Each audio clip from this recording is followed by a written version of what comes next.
এবার সত্যি মন খারাপের খবর বাংলা ধারাবাহিকের দর্শকের জন্য।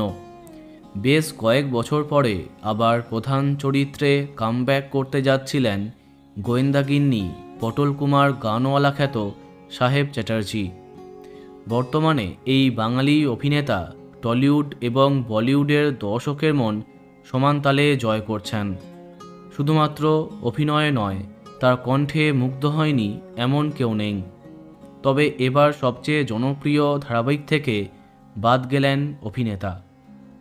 বিশেষ কারণে নিজেই সরে এলেন।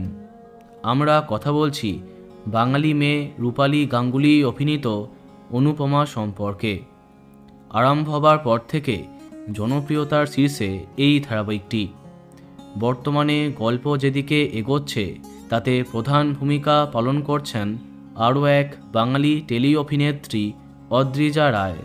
সূত্রের খবর, বেশ কয়েক বছর এগিয়ে যাচ্ছে এর গল্প। এই নতুন অধ্যায়ে বেশ প্রধান চরিত্রের অফার পৌঁছে গেছিল সাহেব চ্যাটার্জির কাছে, কিন্তু সেটা বাতিল করেন অভিনেতা।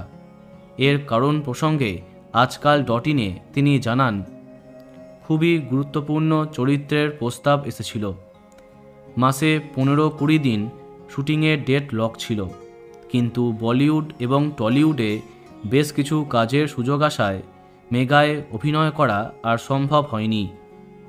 প্রসঙ্গত উল্লেখ্য, 1 বছর আগে তার অভিনীত গোয়েন্দাগিন্নি 2 আসার কথা ছিল, তবে তা সত্যি হয়নি।